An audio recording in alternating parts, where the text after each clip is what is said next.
Hello, second graders, and welcome back to Storytime with Mrs. Buddy. You've all heard the story of Goldilocks and the Three Bears. Well, today we have another version of that when Goldilocks grows up. It's called Goldilocks Returns. It's written by Campbell Ernst.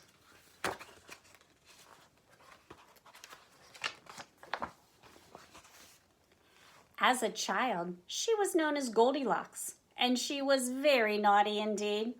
Her favorite hobby was snooping in houses where no one was at home, until, of course, all that dreadful trouble with the bears.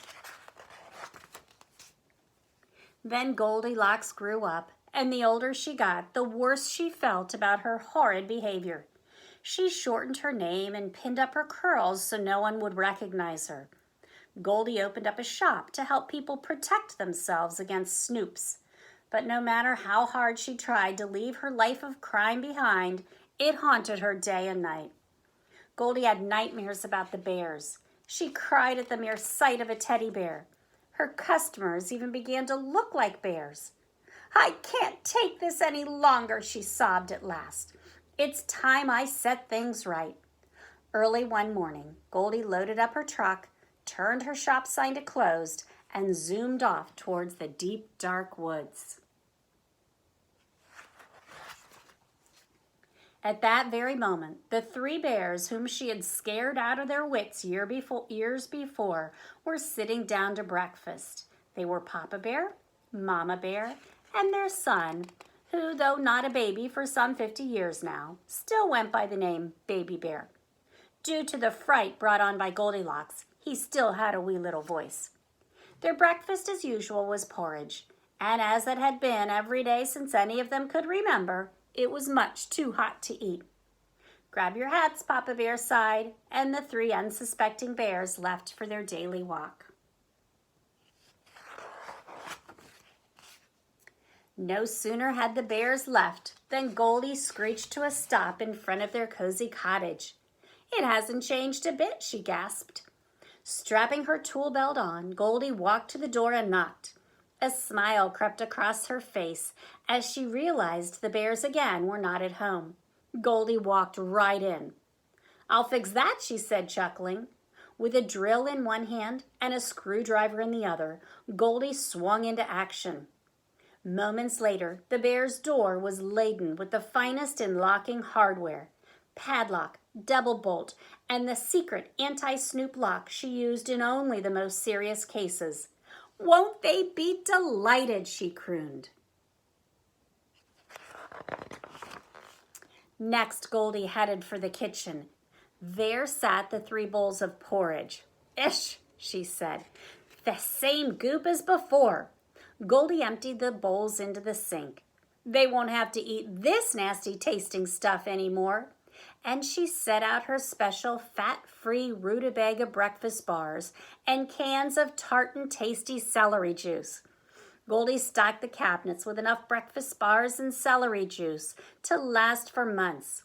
While she was at it, she threw away any food she thought was unhealthy or didn't like herself. "Now, to spruce this place up a little," Goldie announced, pulling out 3 bolts of pom-pom fringe and her staple gun. The results were stunning. Feeling better already, Goldie burst into the living room. "Egad," she cried when she saw what Baby Bear had made from the pieces of his broken chair.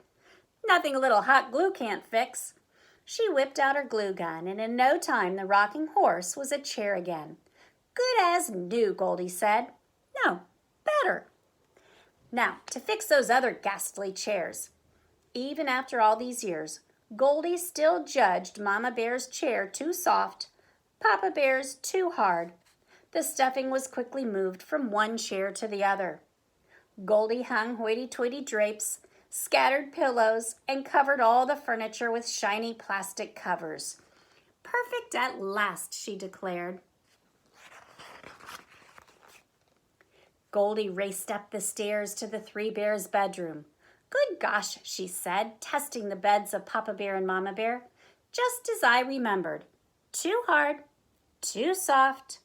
And before you could say Rip Van Winkle, She had adjusted the stuffings to her own finicky liking. Goldie sprayed Ravishing Rose's perfume in the air and tied bouquets of plastic flowers around the room for a back-to-nature look. "It's glorious," Goldie sang, falling back on Baby Bear's bed to admire the room. "The bears will be so grateful." Suddenly, Goldie was exhausted, and once again, Baby Bear's bed was just right. Before she knew it, Goldie had drifted off to her most peaceful sleep in 50 years. The bears, meanwhile, were finally returning home from their walk. Seeing the truck, they began to worry. They hadn't had much luck with visitors in the past. "What on?" Papa Bear said, noticing the locks on the door. Then he heard Baby Bear squealing in the kitchen. "Oh no! Oh my gosh! Oh my heavens!" he cried in his wee little voice. "Look! Look!" With jaws dropping and eyes popping, the two older bears did just that. Papa Bear snarled at the sight of the table and bellowed in his big, deep voice, "Someone has taken my porridge." Mama Bear nodded. "Someone has taken my porridge," she said in her medium-sized voice. And Baby Bear, discovering the mess in the sink, cried in his wee little voice, "Someone has taken my porridge and they've thrown it all away." Memory told the bears to race to the living room. It was a shocking sight. Papa Bear's knees buckled and he fell into his now poofy chair. "Someone," he growled, bristling, "has been fooling with my chair." Mama Bear tried hers and gasped, "Hard as a rock. Someone has been fooling with my chair." "Ah!" Baby Bear screeched, stomping up and down. "Someone has been fooling with my chair and they put it back together." All three bears ran helter-skelter up the stairs. "P.U.!" Baby Bear gagged. "What's that smell?" "Ravishing Roses?" Mama Bear read, picking up the empty bottle from the floor. The two older bears did not even check their beds. They knew where to look. What they saw made their fur stand on end. Baby Bear began to tremble. "She's back!" he wailed, hoping it was all just a nightmare. "Someone's been sleeping in my bed, and here she is, again!" And at that moment, Goldie's eyes popped open. "You're home!" Goldie shouted, and crushing each bear with a hug and kissing their furry cheeks. The shocked bears opened their mouths to protest, but Goldie raced on. "Now don't thank me. I know you're terribly grateful.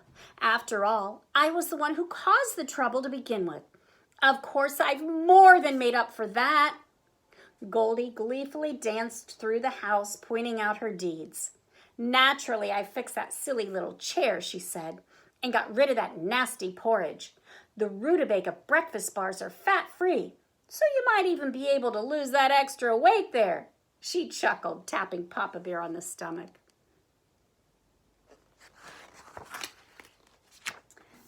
A growl began to grow in Papa Bear's throat, but before he could get it out, Goldie tossed him the keys to her fancy locks, hugged them all again, and climbed in her truck and was off.